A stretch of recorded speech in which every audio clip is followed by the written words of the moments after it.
Jefferson County Post is here with Dr. Tommy Arnold. He's the Director of Schools, Jefferson County Schools. Before we get started, I want to give a shout out and a thank you to our sponsors for this video. Dr. Warren Stinson, he's at 113 East Broadway Boulevard in Jefferson City, and he's there for all your dental needs. And to the Jefferson County Chamber of Commerce, they've just relocated to Suite 205, 205 Suite 2 Milestone Commons in Dandridge, and they are having their open house this Tuesday, and it's a great place to, if you're a new business, an established business, or you're looking to open business, or you want to find a business. It's a great resource for you, so check out the Jefferson County Chamber of Commerce. And they also have a Newsday Tuesday, which is on the Jefferson County Post, where you can check out everything that their businesses are doing for the week. Dr. Arnold, thank you very much for sitting down with us. This is going to be a little different than what we've done. Usually you're imparting information to us that's important, but today we're just having a little conversation on what's the face of the education in Jefferson County right now and what we can look forward to. And I guess we can start with the end of the school year, because you guys have just finished up, right? Correct. Yeah.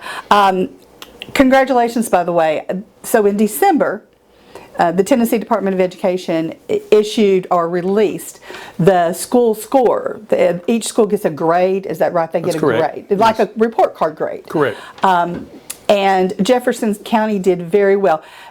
We had many schools that were rated as B schools, and to my knowledge, I cannot find an A school in the state of Tennessee. So I think B is the top of the rung right now in Tennessee. And you had a few schools that didn't make the B score. I think, and those were Dandridge Elementary, White Pine, Jeff Elementary, and Jeff Middle. And I don't know if off the top of your head you know what they scored or whatever, but can you kind of tell us what the differences are in the grades, or how do they determine what a grade is? Is it scores? What are they looking at? There's a lot of things that go into a score. Achievement and growth of students, and then also attendance, chronically absenteeism plays a role in that, and then high school graduation rate plays a role in those scores. So they feed that information into the state, and there's a formula that shows that score. So we're very happy with our schools that are within our district. They're all, like you said, some of them didn't reach that B status, and the good thing is they're disappointed and they want to do better for their students, so that they are able to make the best for their students. Yeah, I understand that. And I looked at the list. I looked at, they recently put it out on the Tennessee Department of Education website. And I looked at the list, and it's a surprisingly short list of schools that have achieved a B score, a B grade in Tennessee. And overall, way exceeding the state average for the number of schools we have. Yes. So the majority of our schools did receive a B. So congratulations. That's quite an accomplishment. We're very proud. We're always looking to do better. And I've noticed that we have meetings coming up this month with principals and their leadership at the school, looking to look at those scores, look at what we're doing at each school, and how we can improve those scores. We always say that, does a score matter, or does a grade on an achievement level matter?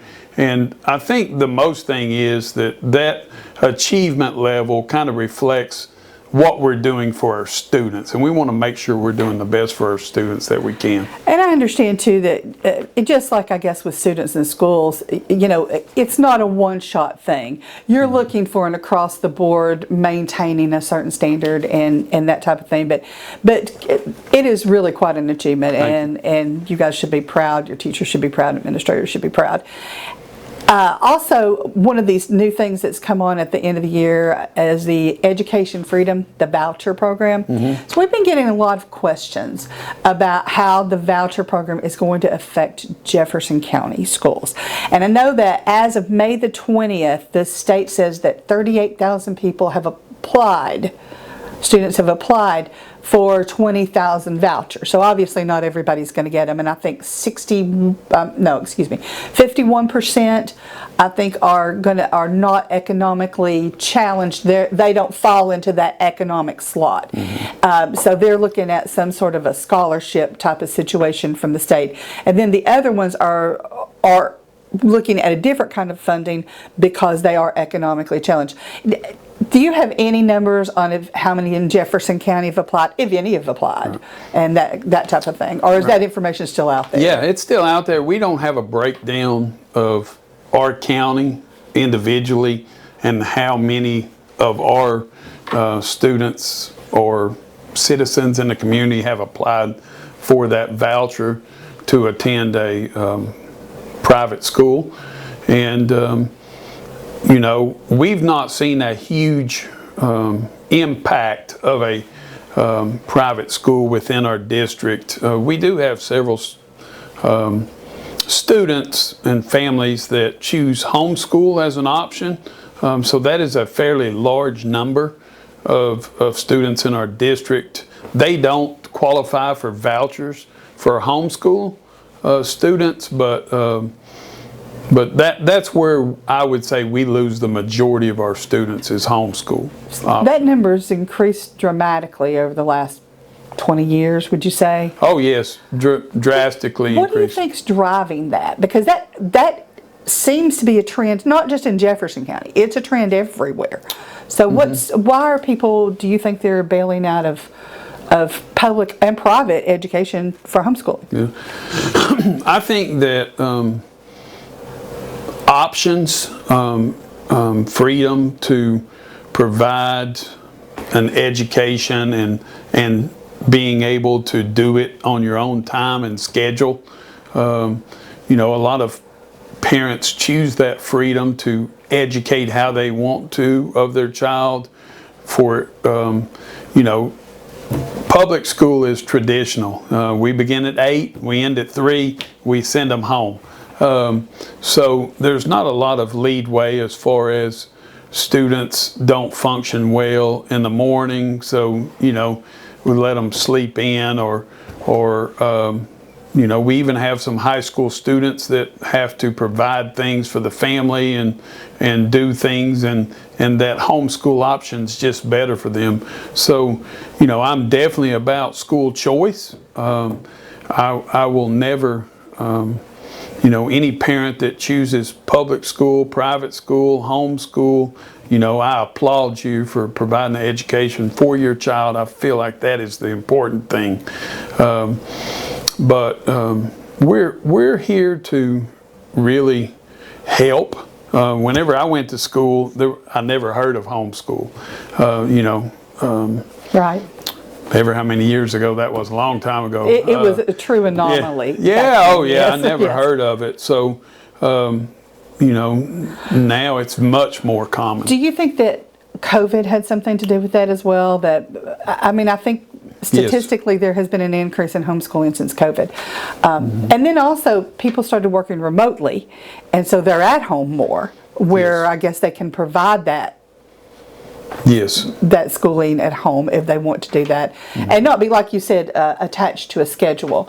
Right. But I do know that homeschooling is on the rise. Do homeschoolers, do they ever test through public school, or is that always a separate situation? Yeah. So there is a requirement of the state at certain grade levels. 5th grade I know is, from my time at elementary school at Dandridge, 5th grade is a point where students test at the local school, where homeschool students would register during TCAP time and come in and test. And we still have all that does happen. There's not a ton of, not all homeschool students are required to test, but some of them do come in and test at the local school, and we provide that for them. So, as of right now, vouchers don't look like they're going to have a huge impact in Jefferson County schools, and you don't see any kind of like major influx into Jefferson County. So I'm just going to ask this question: are you required to take students with vouchers from outside? So vouchers do not come into public schools. Vouchers are only for private institutions. So we are required to accept all students within Jefferson County from all various backgrounds and needs, whatever it may be. So we accept all students within our district, and we do not receive any voucher funding. Okay, so that is, it's really not for all the hype that it's had. And 20,000 students anyway across the state is a very small number of students. Jefferson County Schools has what, 7,000 or something like that. So you're talking, so you're talking about out of 95 counties, you know, that's a very small number of students. But so that's not going to be a major thing to impact coming into the fall. We have not seen a major impact. All right. So what does summer of 2025 look for Jefferson County Schools? I know y'all do a lot of work in the summer. Everybody thinks, oh, you're off in the summer. That is not the truth, is it? No, it's not. So we just recently held, right after Memorial Day, we held the week after Rosie Camp, CTE camps. So that was a week-long camp for students to be able to come in and attend career technical education type summer camps where students learn trades and different things that they can apply. And then we also are starting our, during the month of June, we have our summer learning programs for grades incoming kindergartners through 9th graders. And we provide transportation across the district. We provide breakfast and lunch for students, and those are held at, for the middle school and 9th graders, we bring them all to Patriot Academy, and then some of our schools we combined into one location. Some of our larger schools, Dandridge, Mount Horeb, host their own. And we are starting that running through the month of June. And then capital projects, since the influx of federal money with COVID, capital projects have been plentiful in Jefferson County, especially roofing projects. We've really focused in on that. Right now, if you drive by Rush Strong, Jeff Middle School, Maury, you will see some staging at those schools where they have roofing materials there on those locations ready to get started. Rush Strong and Jeff have already started, and Maury's slated to start soon. We also, today's June the 12th, yes. We have a bid opening for Talbot Elementary, that addition at Talbot Elementary School, which will consist of 4 additional classrooms, some gang restroom space, so a little teacher workspace, and storage and custodial closet addition that is on that school. And Talbot Elementary School is one of those schools that is just at maximum capacity, correct? It is we could not add another classroom if we wanted to. Just space is very limited there. So we're excited to get that expanded a little bit and give them some breathing room. There's been a lot of growth in that area. What I would call starter homes, young family homes. Yes. And which means an influx of kids into your schools. Yes. So do you think Talbot's going to hold out, or are we looking at a new... you're pretty much, you've pretty much added adding what can be added, correct? Are you landlocked beyond that, or do you still have space? Yes, I don't think that school doesn't need to get too large. You know, it's located right on the road. We block the road during arrival and dismissal. So, you know, it's important to keep it right around that 300 student number. I believe that this addition will take it, you know, several years down the road. That's great, yeah. You know, given unforeseen something. How long will this addition take? We hope to begin this in July and to have it totally completed by the end of the school year. We are also renovating the gymnasium, new gym floors, some goals in there, and then we're also an existing restroom in the school that is original to that building is going to get renovated also. And there's really going to be very little disruption to the students there. That's an addition.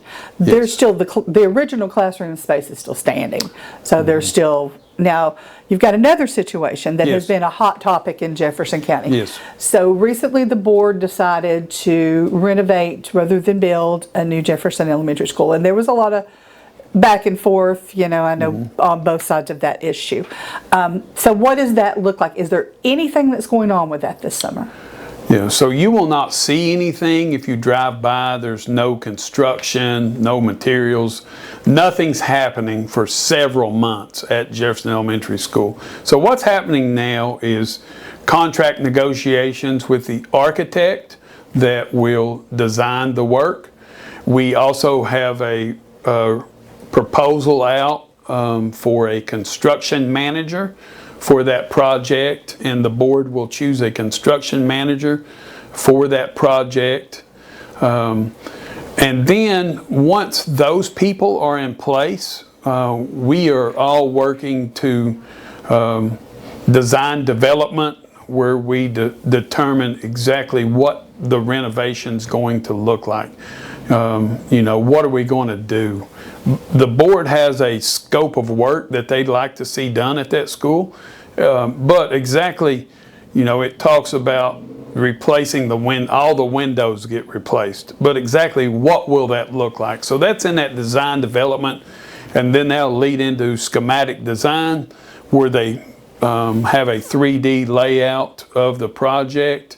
Once that schematic design's approved by the board, we'll move into design development, construction document, bid documents, and then from those bid documents we will send that project out to bid and find us a contractor to do the work. So all in all, you're looking at, for the scope of a $24 million project, you're looking at about probably seven more months of design work that has to happen. And then also, you know, things have to get approved at the state fire marshal office. You have to get fees and permits for work to begin. So just because the board approved it, county commission funded it, now we start the design work. So let me ask you a question, because this is going to be the question that we get asked. So for parents who are afraid to send their children back because they feel like there's a health issue going on at Jefferson Elementary School, is there a health issue going on at Jefferson Elementary School that they should be afraid of? Or is everything right now in a situation where you feel comfortable that they can attend that school and not be at risk? I would never put students at risk, employees at risk. You know, people talk about asbestos. Yes. Several of our buildings have asbestos in them. Jefferson Elementary is not the only one. So just as many of our homes, if you live in a home built in the 50s, 60s, or 70s, you likely live in a home that has asbestos contained in that home. And, you know, we have a plan in place for containing that. And then whenever we start construction, whether that's in February, March, or April, we will start on maybe some classrooms that were built in 2000 that they do not contain asbestos. We can modify those rooms and then get to summer break and conduct a large abatement over summer, and then move into the next school year with a stage of renovation that that students are not at risk. So, you know, if it comes to we have to delay this project 3 months to keep students safe, we're going to delay 3 months. That's not even a discussion. We're never going to put students or employees at risk. So right now, you feel very comfortable that Jefferson Elementary School is student safe, Yes. employee safe, and it will be through this entire renovation project. But there's going to have to be a little patience on the part of the community, Right. is what I'm hearing, because it's a process. It's a process, and you know, even once you get started, there could be things that arise that push that timetable back. Yes, we just went through this at Piedmont. It was not as extensive with some of the plumbing and electrical. We did have abatement of asbestos. You know, there was lead paint in areas that we have to account for. You know, you can just imagine in your home, if you're a family of 5, and just imagine going into your home and gutting that home, turning off the plumbing, the electrical in spaces, and still living in that home during the whole process of gutting it and putting it back. So it's really done in phases. It's done strategically to not impact students and to be able to relocate during the construction phases so that we can have a space to work on that nobody's in, so that we Right. can keep people safe. There were several people, a number of people who were in favor of a new Jefferson Elementary School rather than a renovation. Several schools in Jefferson County have been renovated. You mentioned Piedmont. I know Dandridge Elementary School went through a Yes. renovation, which it's not as old a school. Maury has gone through, which is an old school, Yes. has gone through renovation. So did you come down on either side of this project? Were you pro building or were you pro renovation? Or did you just want the problems taken care of? Whatever the situations were, you just wanted the situation to be, you know, better. Yeah, my goal is to provide something that is better for the students of Jefferson Elementary School. I attended Jefferson Elementary School, and I want that school to be similar to our other schools in the district or better. So that's the plan, is to improve the facilities for our students, teachers, and for our community. So you got a full summer slate coming up. Now we're going to talk about fall, because fall will be here before we know it. I mean, we're already mid-June, and you got to start back to school. I believe that's August 6th. Yeah, it's I mean, I don't know about at your house, but in my house, months fly by. Right. So, so coming up in the fall, what are we looking at in the fall in Jefferson County? What kind of new things do we have? What kind of great things do we have going on to look forward to? Well, we have a new science adoption that we have those materials. Used to, whenever I was in the classroom teaching, we kind of got our new materials in August, and teachers would get them, and then we'd start looking at them. But that's not very effective. So we've got those in the hands of our teachers, or getting them in the hands of our teachers over the next week or so. And then we will have some trainings over the summer for them to participate in and start learning and developing that curriculum. We also have, in our CTE, Career Technical Education, the governor a couple of years ago instituted Innovative School Model Grant. And in that Innovative School Model Grant, it was to promote career technical education. And we chose to move that. CTE before was just at the high school. Right. And now we are moving that into our middle schools, and our students are introduced to different fields, trades, career technical, kind of, you know, welding in a box, horticulture, agriculture in a box. So kind of 101 for whatever it may be, so that students are introduced to it, and then they get to 9th grade and they kind of have an idea of the pathway they want to take, so that they don't get to 9th grade and 10th grade and change, and then it's too late. I know I haven't looked at the numbers in the last year or so, but I know that statistically Jefferson County students, about 80% go of a CTE path. Yes. In some form or another. And today, a college degree is a wonderful thing if you know what you're going to college for. Right. But it's very expensive if you don't know what you're going to college for and you don't choose the correct path. Yes. So these kids, when they graduate from the high school, they're really ready to go and do their last stage to get licensed to work. That's correct? Whether that's in automotive, whether that's in cosmetology, whether that's building trades. You have some nursing as well, yes, correct? Great nursing programs. You have some engineering. Don't you have some engineering? Some BioSTEM is a pathway that we're working to develop and to build upon. Also, our culinary program has really taken off with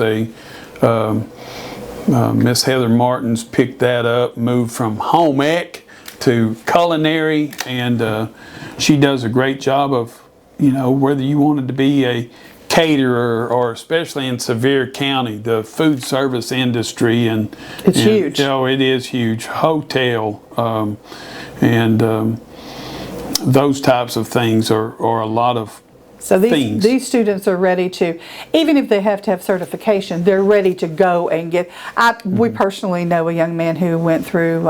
He's graduated, but he went through the automotive program and very quickly went through. I guess he went to the tech school in Morristown, and his certifications came bam, bam, bam, and he's working. And many of our students leave the high school with several certifications, just as some of our dual enrollment students leave the high school with a 2-year degree. Yes.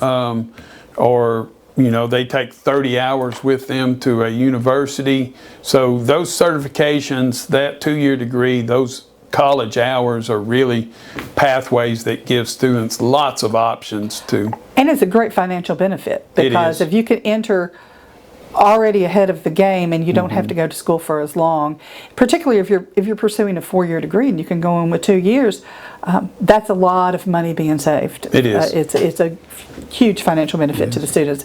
Hopefully they're all taking advantage of that in some form or another, whatever it looks like, they're taking advantage of it. So you've got that going on. What else do you have going on? Do you have anything in the elementary schools or for younger children? I've got a great opportunity for our employees to take advantage of. So we have a free pre-K program for our employees, and that is going to be housed at Dandridge Elementary School. We maxed that out at 20 students in that classroom, and it is free for our employees to be able to sign their 4-year-old. They have to be turning 4 by August the 15th. We do accept consider a few 3-year-olds. So this year we gave a 30-day grace period. So if they were turning 4 by September the 15th, we went ahead and accepted them. And that has been a huge response from our employees as far as appreciating that program. I know that Hamlin County offers a program that is for their employee pre-K. I believe it's around $400 a month it costs the employee. So we're providing that for free in Jefferson County, and it is a great thing that we offer as far as an incentive, especially with daycare shortages, childcare shortages, childcare cost, which are exorbitant. Yes, so this is a great thing for our employees. And that is not, and just to make this clear, that is not the same thing, because you have had for several years the special needs preschool. This is a separate entity, and I know there have been kids in there who are peer models, but those are very few and far between slots. Right. Yes. So we have a developmental pre-K for special needs students, and then we also have a state TDOE pre-K that has strict requirements that we have to take students from families that are economically disadvantaged and other criteria. So this program is strictly for our employees and funded that way. I think that's a wonderful thing, and what a benefit. Yes. That is a fantastic benefit. It's a benefit for the child and for the employee. That's a great thing. And is that already staffed? You say it's going to be at Dandridge Elementary School, is. so it's already staffed and it's ready to go. So when do those doors open? When do you start that? So we will start right off the bat. Our first day of school, they have a 10-day staggered enrollment, but they are already enrolling. I believe we had 18 students as of the other day that were enrolled at Dandridge Elementary School for our employee pre-K program. Wow, that's terrific. That's a huge benefit, and that's a big thing for the fall. Is there anything else that we're missing that's coming up new for the fall? Or, well, I know you try to hit the ground running because you're trying to utilize all those days. And along those lines, I'm going to ask you a question. So parents are always looking for ways to help their children out in the summer, and teachers are always cognizant of the fact that you have to restart every fall because the kids have been out all summer and it's kind of Katie bar the door and so what can parents do to, not to be strict or whatever, but what can they do to kind of ease that transition back into school by what they're doing during the summer? What can you do? Always strive to keep your children on a schedule. Schedules are good for school. You know, it's hard to crack the whip come August the 5th and move bedtime. I know at my house, my youngest son wants to stay up till 2 in the morning and sleep till 10. So, you know, just telling them to stay on that routine, you know, give a little bit of extra time, but, you know, don't try to, schedules are hard. It's, you know, think of it as an adult moving from day shift to night shift and back, and that's really hard on your body. So keeping that schedule. Also, nothing can be more impactful for a child than someone sitting them down and reading to them or having them read to you. So that's very important. And then also, about 2 weeks, you know, before school starts, start getting that school schedule on routine, and especially for new incoming kindergartners, just having conversations with them about, you know, having to wait your turn and having to eat in large spaces. You know, a lot of times kindergartners come in and it is very different. So just having those conversations with them, loving them, reading to them over the summer is very important. And for folks who don't know this, Dr. Arnold did not start out in this job. He actually taught elementary school. So he does have some working knowledge of what a young child coming into school looks like when you're transferring in.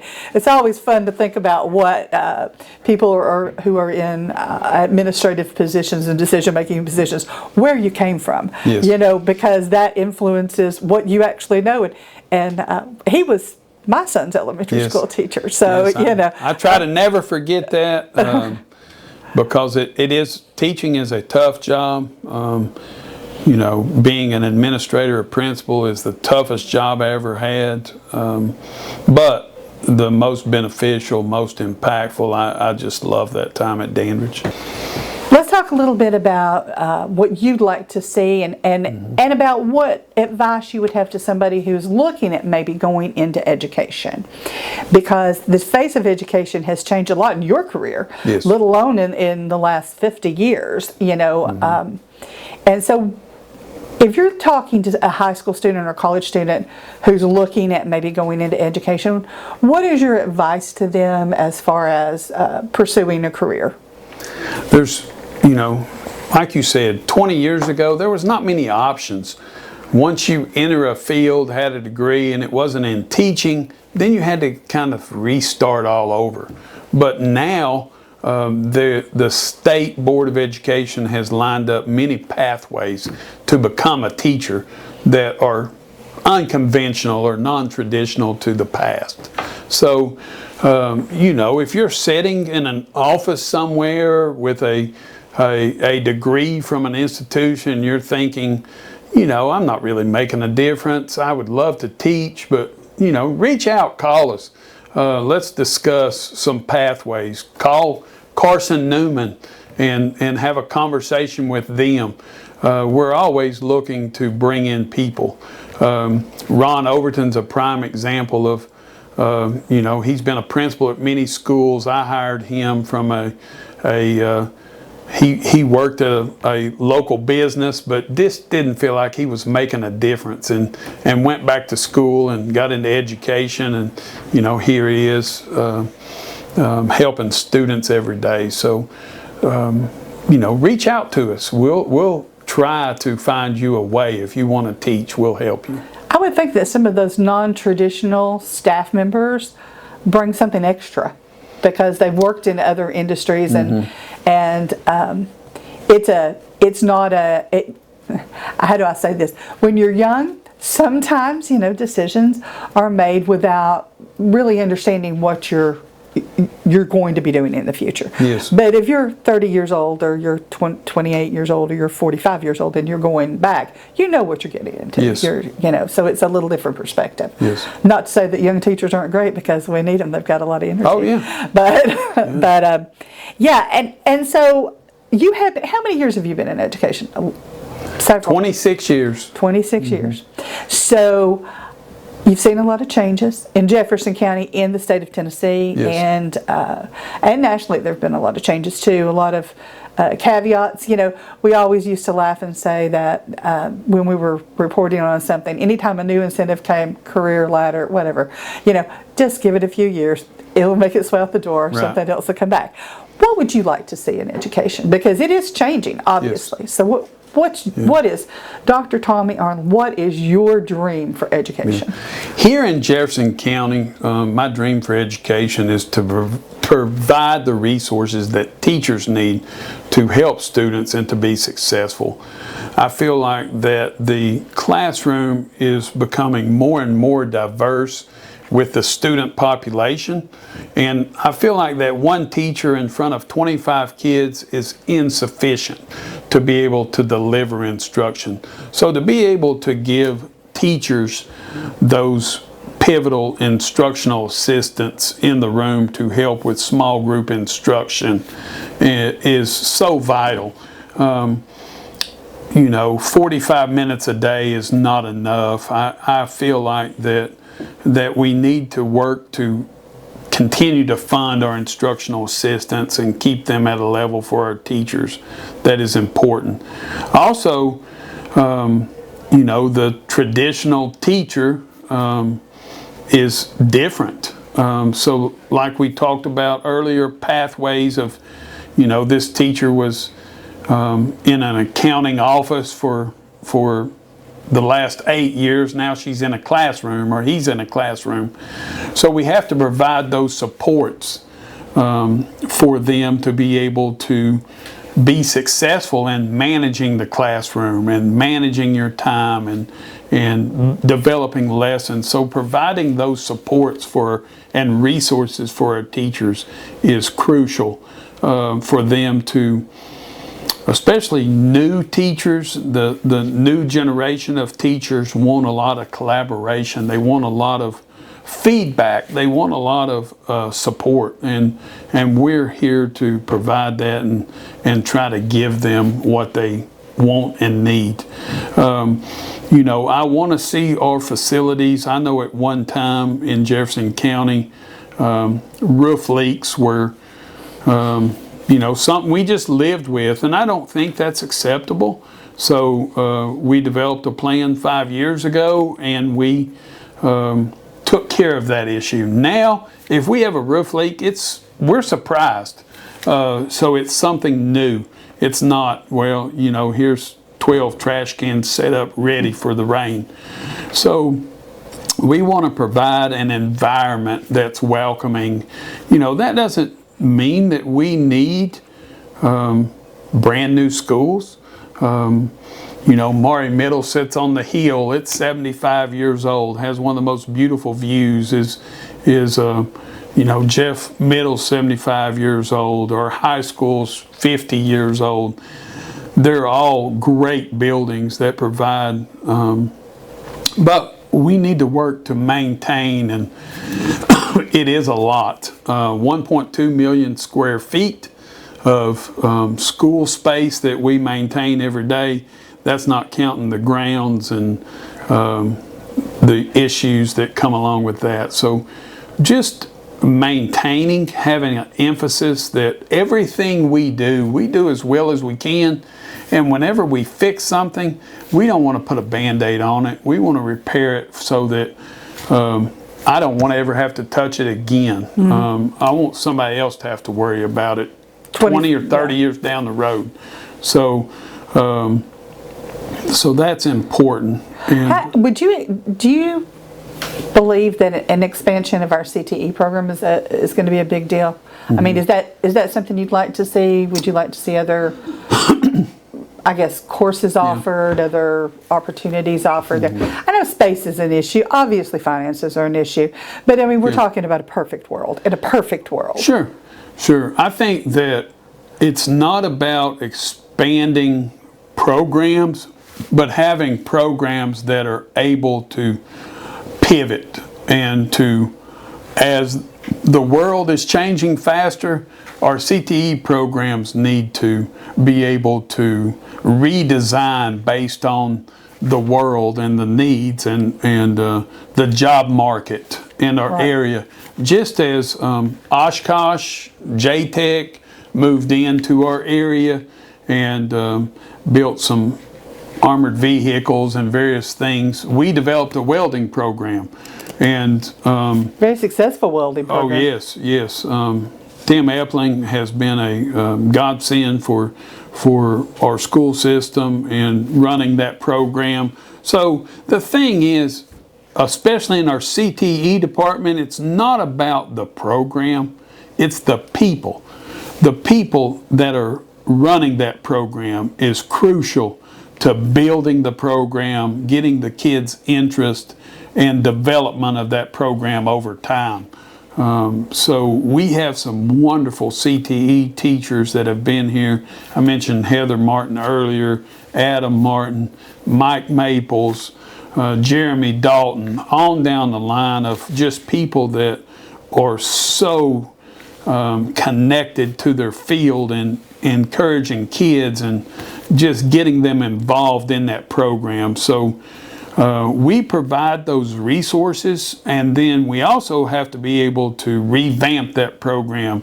So, before, from 1975 to whenever, you had building trades and masonry and different CTE programs at the high school that were static. When I went to school, of course, I graduated in the 80s. Mm-hmm. And now we had great vocational programs at that time. That's what they were called.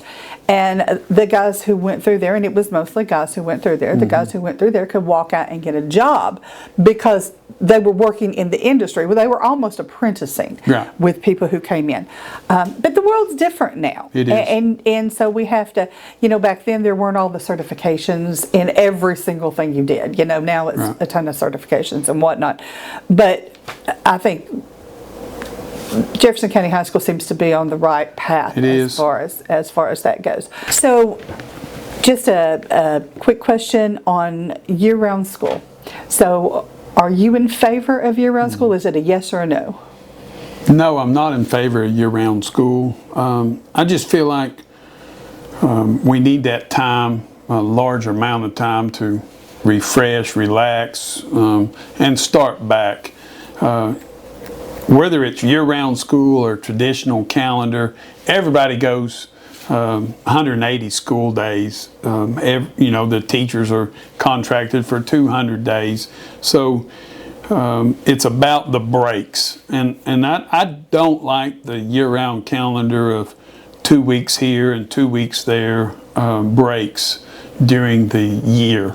Along the lines of what we talked about earlier, doesn't that play into, it takes a little while to start back up? 2 weeks is long enough that it takes a little while to start back up when you come back in. Yes. So that probably plays into like having some down, I don't want to say wasted time, Right. but some more difficult time when you start back in.